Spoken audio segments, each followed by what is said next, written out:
quiero compartir contigo algo muy importante e interesante. Estuve leyendo algo sobre Juan y quiero contarte lo que Juan vio cuando fue trasladado en el Espíritu, y él vio cómo los ángeles viven en el cielo. Estos ángeles, me imagino que son tan resplandecientes. Cuando se le presentó a María, me imagino que habrá sentido María cuando vio que el ángel Gabriel llegó a decirle que iba a ser madre de nuestro Padre Celestial, o Jesús. Entonces, también hubo un ángel que sacó de prisión a Pablo. Y en Getsemaní también Jesús fue visitado por un ángel. ¿Cómo se sentirá ver la presencia de un ángel? Entonces, dice Juan que él quiso postrarse ante un ángel, pero el ángel le dijo que no lo hiciera. Porque el ángel le dijo: yo soy más o menos como tú. Interesante. No te postres ante mí, porque solamente Dios es digno de adoración. Quiero que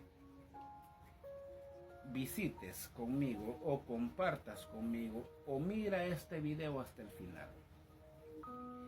Vamos a hablar. No va a ser mucho tiempo, tal vez 20 minutos nada más.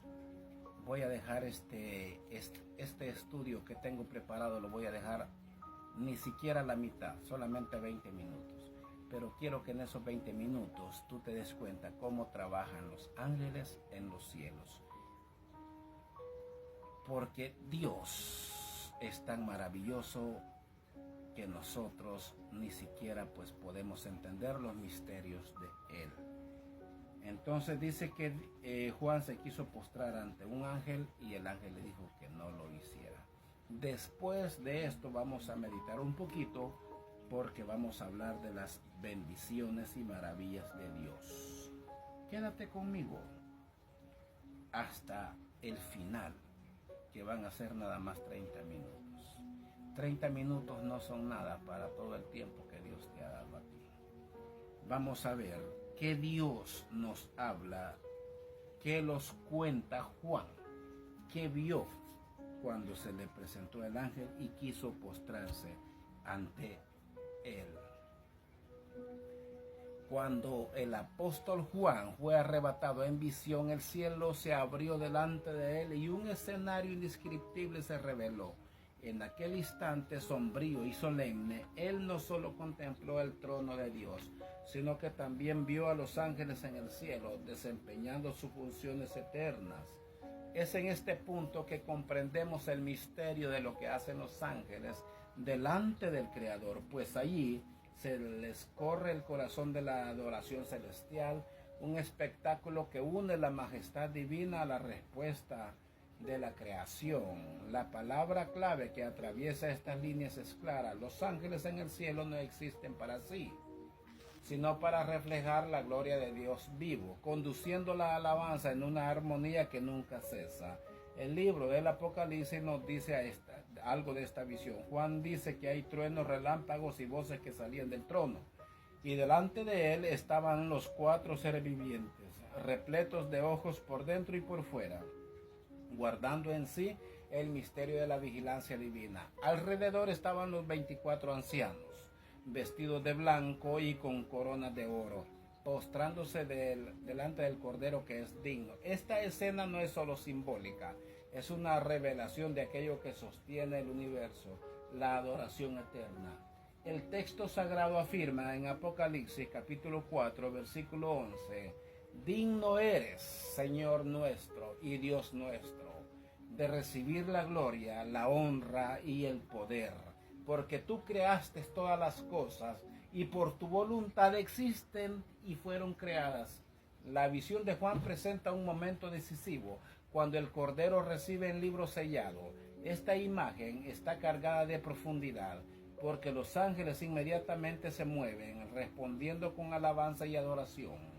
Esto revela la primera y más esencial tarea de los ángeles en el cielo: ser líderes de la adoración, instrumentos que impulsan a todo el cosmos a reconocer la supremacía de Cristo. Al contemplar este cuadro, percibimos que la adoración celestial no es algo estático o frío, sino una explosión continua de reconocimiento del amor de Dios revelado en Jesús. Es significativo notar que los ángeles aparecen al lado de los 24 ancianos, cada uno sosteniendo arpas y copas llenas de incienso, que simbolizan las oraciones de los santos. Esta unión entre música, oración y adoración muestra cómo la realidad celestial está impregnada de sonidos, aromas y gestos de reverencia. El cántico que resuena en aquel ambiente es nuevo, porque brota de la obra de redención consumada en la cruz. Ellos entonan en Apocalipsis capítulo 5, versículo 9, digno eres de tomar el libro y de abrir su sello, porque fuiste muerto y con tu sangre compraste para Dios hombre de toda tribu, lenguas, pueblo y nación. El misterio se profundiza cuando entendemos que los ángeles no fueron redimidos, pero aún así se unen en esta alabanza. Ellos no cantan por haber experimentado la salvación, sino porque contemplan su grandeza. Esto nos enseña que los ángeles, aunque no comparten la revelación, son atentos observadores de la obra de Dios, maravillándose delante del poder de la sangre de Cristo. Pedro ya lo había dicho en su primera carta, capítulo 1, versículo 12, que hasta los ángeles anhelan indagar el misterio de la salvación. En el cielo, ellos responden con voces poderosas: digno es el Cordero de Dios que recibió el poder, la riqueza, la sabiduría y la fuerza, la honra, la gloria y la alabanza. La escena se vuelve aún más intensa cuando Juan describe, las millares de ángeles llenando los cielos con sus voces. No se trata de un coro limitado, sino de una inmensidad incontable, proclamando al unísimo de la unidad del Cordero. Esta multiplicidad revela que la adoración celestial no conoce fronteras, pues involucra a todo el orden creado, desde las más altas huestes angelicales hasta las criaturas en la tierra y en el mar. El cántico resuena en Apocalipsis capítulo 5, versículo 13. Y oí a toda criatura que está en el cielo y en la tierra, y debajo de la tierra y en el mar, y a todas las cosas que en ellos hay, al que está sentado sobre el trono, y al Cordero sean dadas las acciones de gracia, la honra, la gloria y el poder por los siglos de los siglos. La función de los ángeles aquí se torna aún más clara.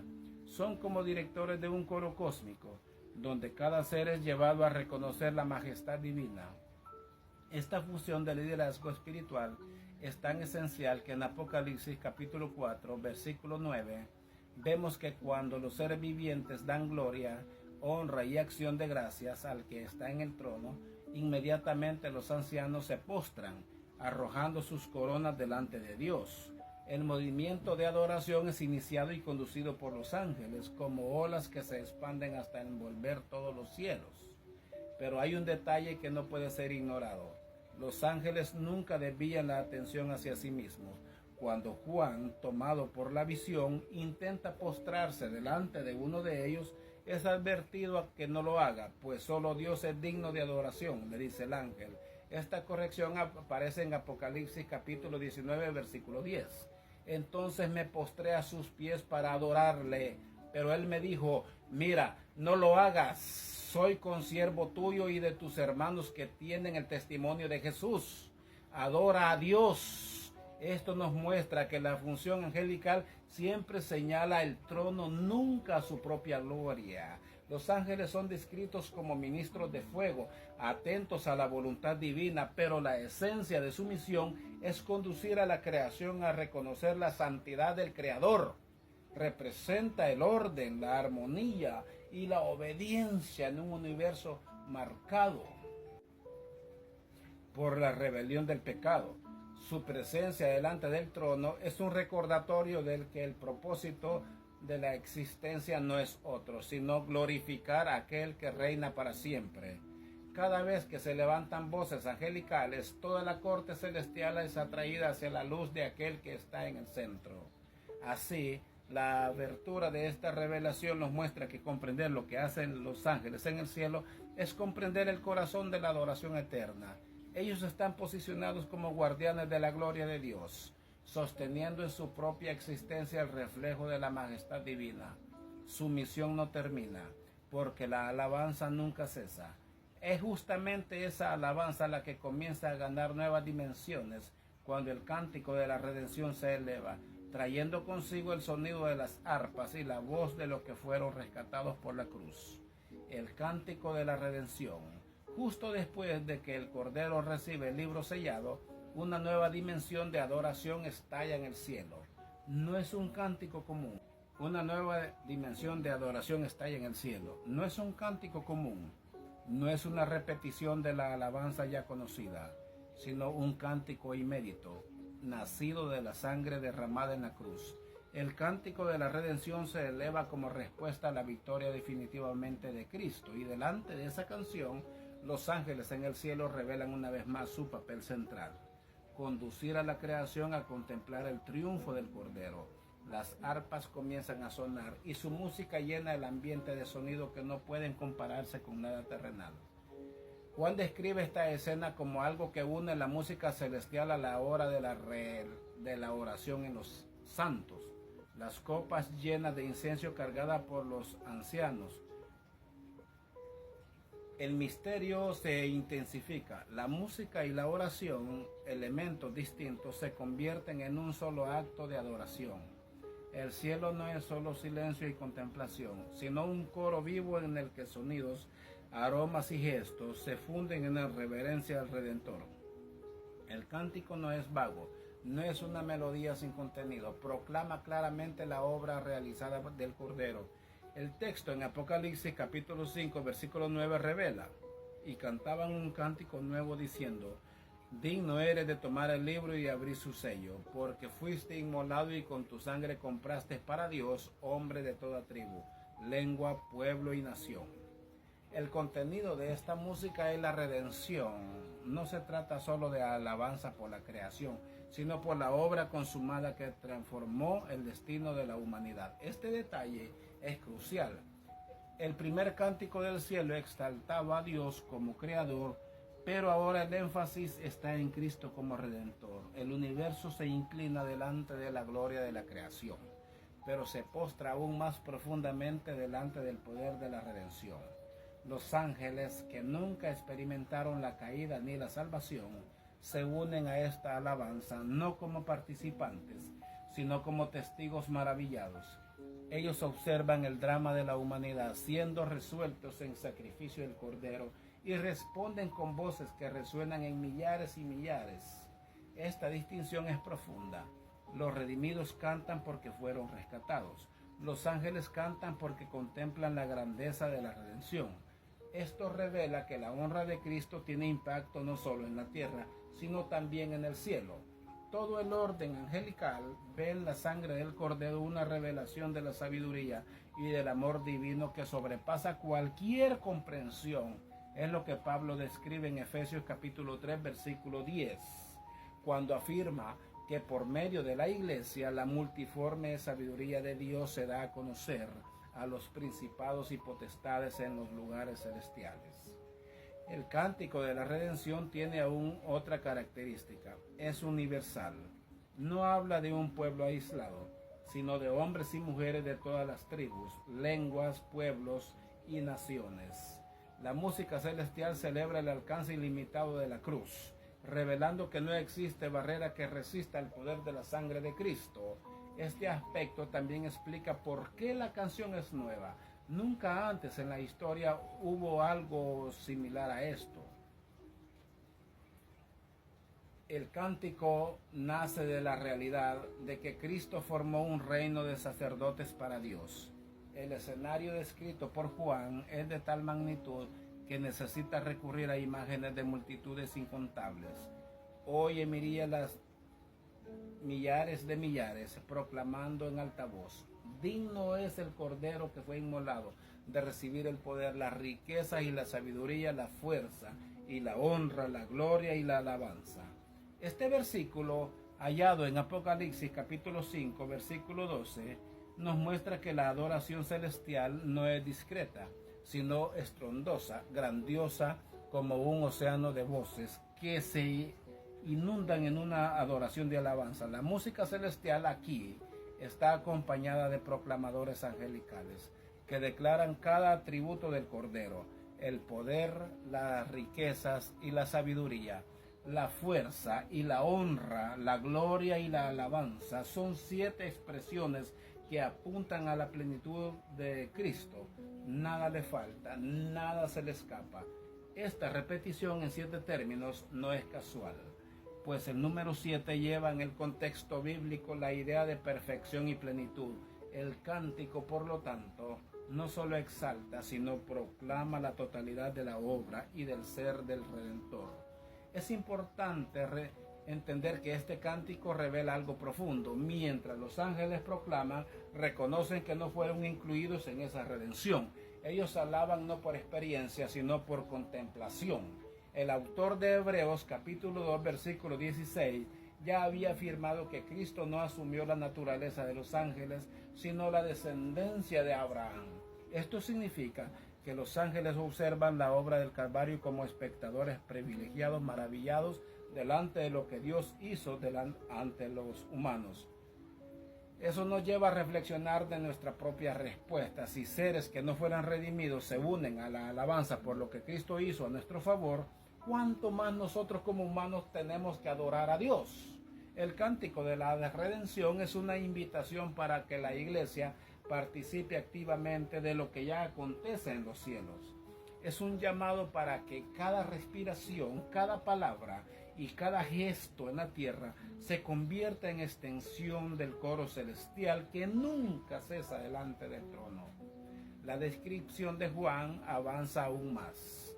Él no oye solo a los ángeles, sino a toda la creación, criaturas del cielo, de la tierra y del mar, hasta del abismo, se unen en la misma canción. Esta universalidad muestra que la redención no es solo un acto espiritual restringido a la alma humana, sino una obra cósmica que transforma todas las cosas.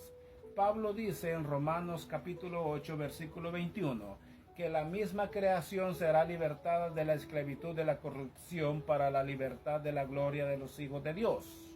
La música del cielo anticipa esa liberación. El cántico de la redención es, por lo tanto, una profecía cantada. Señala el destino final, cuando todas las cosas estarán sujetas al gobierno del Cordero. Esta dimensión escatológica de la alabanza es fundamental, porque muestra que la adoración no es solo memoria del pasado, sino también anticipación del futuro. Los ángeles cantan porque saben que el trono ya está ocupado y que el libro sellado ya fue entregado al único digno. Del cielo canta porque la victoria está consumada. Al mirar esta escena, es imposible no percibir que el papel de los ángeles es más que figurativo. Ellos son líderes de una alabanza que no conocen interrupción, y su función es recordarlos que la obra de Cristo no es solo para ser contemplada, sino proclamada. Ellos conducen, inspiran y sostienen la adoración que nunca se detiene, y al hacerlo revela la grandeza del Redentor. Y es justamente en este movimiento que percibimos algo aún más profundo. El cántico no es estático, crece, se expande, involucra más voces, más seres, hasta que todo lo que existe se une en una sola canción. Ese crecimiento continuo nos lleva a comprender que la alabanza en el cielo es como un río que nunca se seca, sino que aumenta su corriente a medida que se acerca el mar. Con cada revelación de la obra de Cristo, el cántico se vuelve más intenso, más poderoso, más irresistible. Y ese cántico de la redención que nace delante del trono abre camino para que comprendamos la dinámica de la adoración celestial como algo que no tiene fin.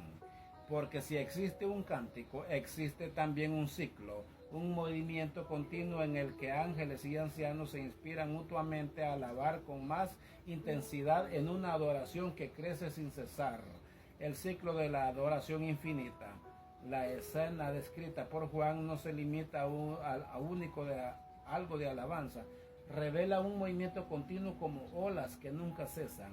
Los ángeles inician un cántico y los 24 ancianos responden arrojando sus coronas delante del trono. Enseguida los seres vivientes se unen y todo el cielo se involucra en ese flujo interrumpido. Es como si cada voz despertara a la otra en un ciclo de adoración infinita, donde cada respuesta genera una nueva explosión de alabanza. Apocalipsis capítulo 5 versículo 11 dice: y vi la voz de muchos ángeles y oí de los animales y de los ancianos. Era el número de ellos, millones de millones y millares de millares. Esta visión nos muestra que la adoración no se agota, porque cuanto más voces se unen, más crecen, más se intensifica, como un incendio que se esparce por todo el universo.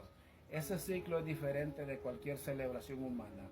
En la tierra, hasta los cánticos más fervorosos terminan, pero en el cielo no hay fin, porque Dios es infinito y siempre hay nuevos aspectos de su gloria por ser revelados. Los ángeles que contemplan el trono sin cesar no repiten solo palabras, sino que proclaman constantemente nuevas facetas de la santidad de Dios.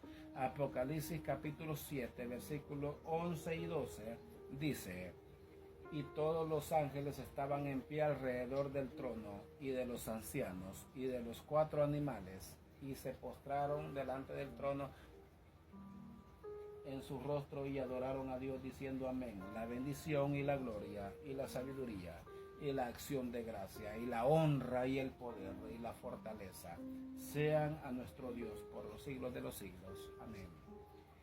Percibe cómo los atributos declarados aquí digieren ante Dios aún revelan la misma esencia. Esto significa que la adoración celestial es progresiva, una revelación que nunca se repite de forma vacía. Cada declaración abre espacio para algo más profundo y ese movimiento se convierte en un ciclo perfecto, donde los ángeles no solo alaban, sino que también se inspiran unos a otros a alabar aún más. Lo más impresionante es que los ángeles, aunque no hayan experimentado la redención, comprenden la superioridad de esa obra.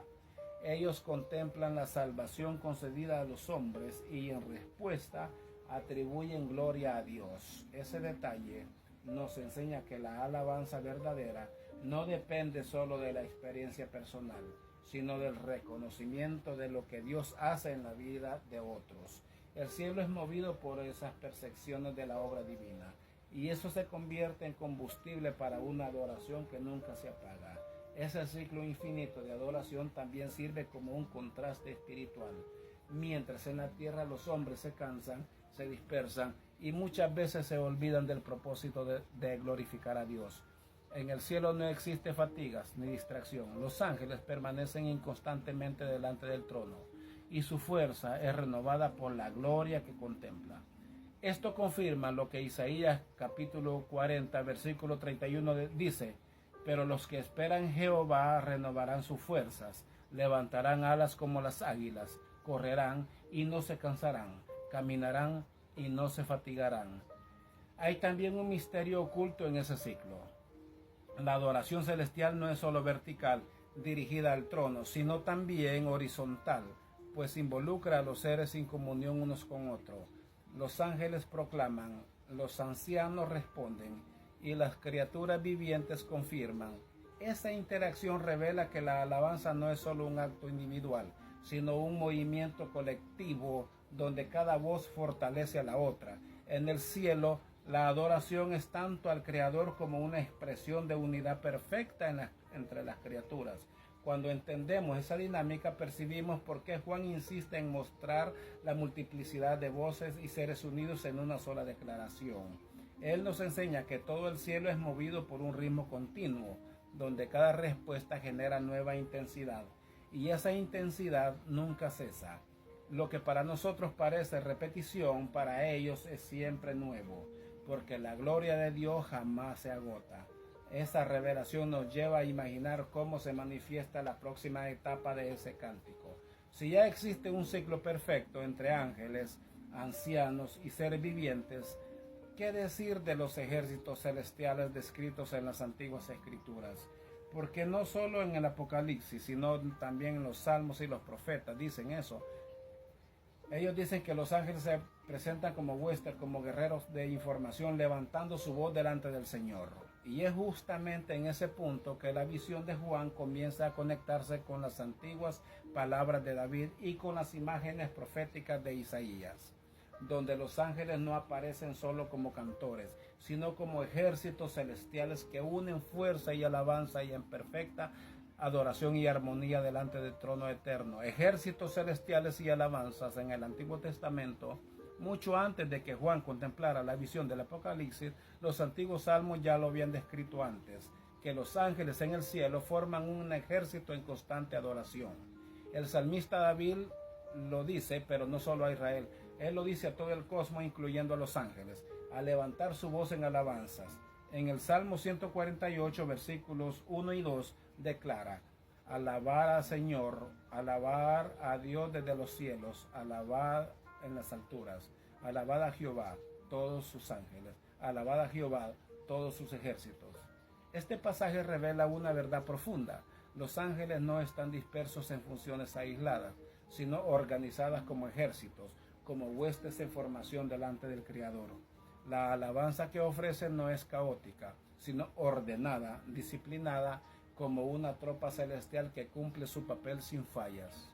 Esta imagen militar no sugiere evidencia, sino poder, reverencia y fidelidad absoluta al Señor de los ejércitos. La idea de los ángeles como ejército no aparece simplemente, sino que aparece algo diferente. Josué capítulo 5, capítulo 14 dice: el líder de Israel se encuentra delante de un hombre con espada desenvainada. Este se identifica como príncipe del ejército del Señor. Este encuentro sugiere que los ángeles no son solo mensajeros, sino también guerreros celestiales, organizados bajo la autoridad directa de Dios. Al mismo tiempo que combaten, alaban, su fuerza nace de la adoración de Dios. El salmista no los llama solo ángeles. La visión es la de un Dios que comanda algo diferente, cada uno con su función, todos unidos en un solo propósito: glorificar al Creador. El Salmo 19 refuerza esta idea al afirmar que los cielos cuentan la gloria de Dios y el firmamento anuncia la obra de sus manos. El universo entero se convierte en un ejército de testigos y los ángeles son la voz consciente de ese testimonio. No siempre los ejércitos celestiales permanecen íntegros. Isaías capítulo 14, versículos 12 al 15, describe la caída de aquel que fue llamado lucero de la mañana, hijo de la aurora. Se había enaltecido en su corazón, diciendo: subiré al cielo en lo alto, junto a las estrellas de Dios levantaré mi trono. Esta rebelión revela que una parte de los ejércitos celestiales eligió deshonrar al Señor Dios, transformándose en algo diferente. El contraste entre los ángeles infieles y fieles y los que cayeron resalta aún más la gloria de aquellos que permanecen en alabanza eterna. El profeta Isaías muestra que la soberbia llevó a la ruina y que la verdadera función de los ángeles nunca fue recibir adoración, sino ofrecerla. Los ejércitos fieles permanecen en pie delante del trono, mientras los rebeldes fueron arrojados al abismo. Esta caída no disminuye la fuerza del coro celestial. Por el contrario, hace aún más evidente la identidad de aquellos que permanecieron firmes. En el contexto del Antiguo Testamento, los ángeles aparecen no solo en batallas, sino también en momentos de adoración colectiva. En Nehemías capítulo 9, versículo 6 dice: tú solo eres Señor, tú hiciste los cielos de los cielos, y todo su ejército, la tierra y todo lo que está en ella, los mares y todo lo que hay. Y tú los guardas a todos con vida, y el ejército de los cielos te adoran. Aquí vemos que la misma existencia de los ángeles es sostenida por Dios, y la respuesta natural de ellos es la alabanza incesante.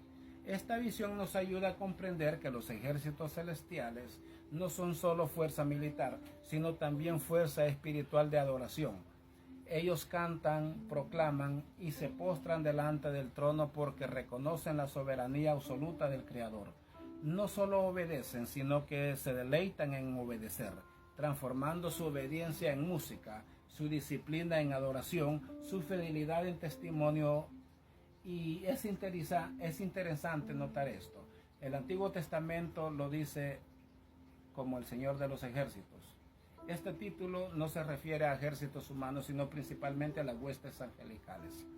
Cuando los profetas usaban ese nombre, recordaban al pueblo de Israel que Dios gobierna no solo las naciones, sino también sobre los ejércitos invisibles que rodean el trono. El Señor de los ejércitos es el Dios que reina sobre todas las fuerzas, visibles e invisibles. Este título cobra aún más profundidad cuando recordamos el episodio narrado en Segunda de Reyes, capítulo 6, cuando el profeta Eliseo oró para que los ojos de su siervo fueran abiertos. Entonces el joven vio que el monte estaba lleno de caballos y carros de fuego alrededor del profeta. Esta escena muestra que los ejércitos celestiales no están solo en el cielo, sino que también están en la tierra, protegiendo y ejecutando la voluntad de Dios. Incluso en misiones de guerra espiritual, su esencia permanece en la misma, glorificada al Señor. Al mirar estos ejércitos, entendemos que la adoración en el Antiguo Testamento ya señalaba algo mayor. El coro celestial heredado por los ángeles no solo alababa por la creación, sino porque preparaba el camino para el cántico de la redención que sería revelado en Apocalipsis. Las huestes angelicales convierten en algo diferente, un vínculo diferente muy hermoso, recordando que toda adoración es ensayo para la eternidad. Hay algo diferente. Los ángeles ya eran descritos como ejércitos que adoran y obedecen. ¿Qué decir de aquellos que están más cerca del trono? Los que contemplan directamente la gloria de Dios. Es ahí donde entramos en la visión arrebatadora del profeta Isaías, cuando contempla a los serafines delante de él. Señor exaltado. Ellos no solo cantan, sino que revelan en sus propias alas la santidad del Dios eterno. Los serafines de Isaías, el misterio de las 6 alas. Antes de continuar, si este contenido ha bendecido tu vida, te invito entonces a que compartas este video que hemos llevado a cabo para que tú te des cuenta de toda la profundidad que hay en el trono celestial. Yo te invito en este momento a que tú formes parte de ese club tan hermoso, ese club de Dios. Te invito a que te sometas a caminar en la presencia de Dios.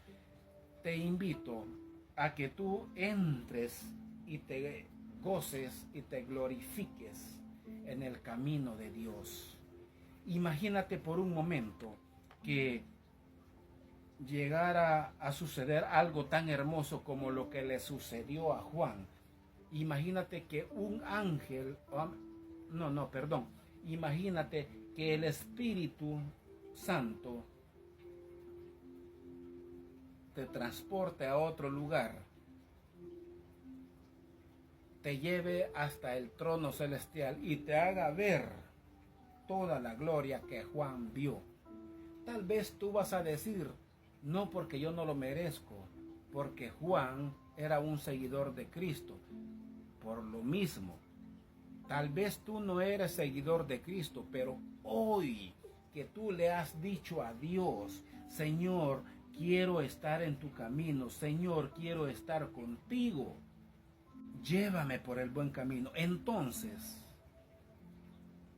Juan era un hombre igual que tú. Juan era como tú, Juan era como nosotros.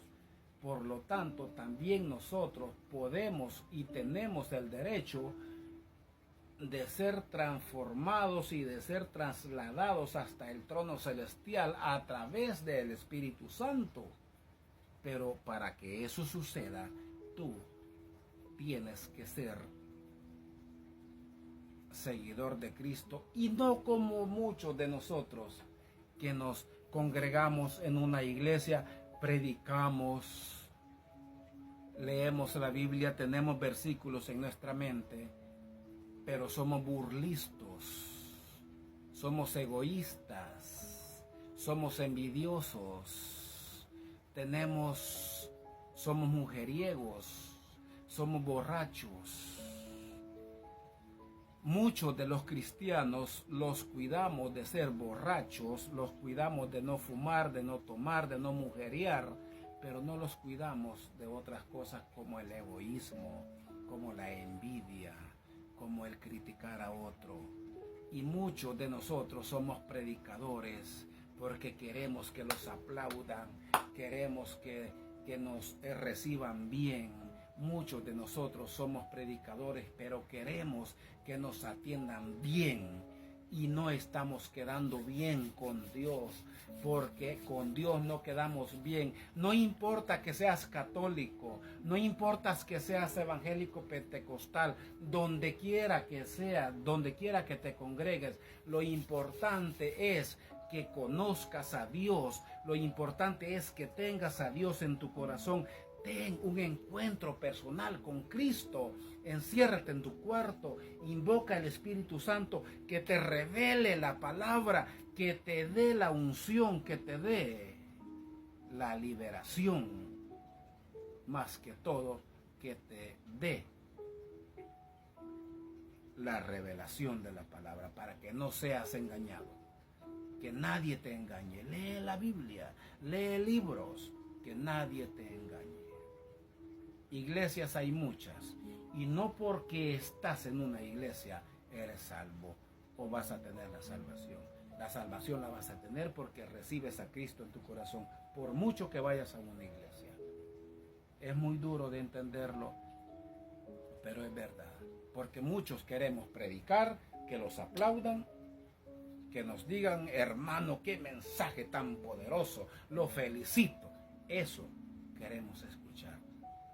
Pero no es eso lo que Dios quiere de nosotros. Dios quiere de nosotros nuestro corazón puro y sincero. Dios te bendiga.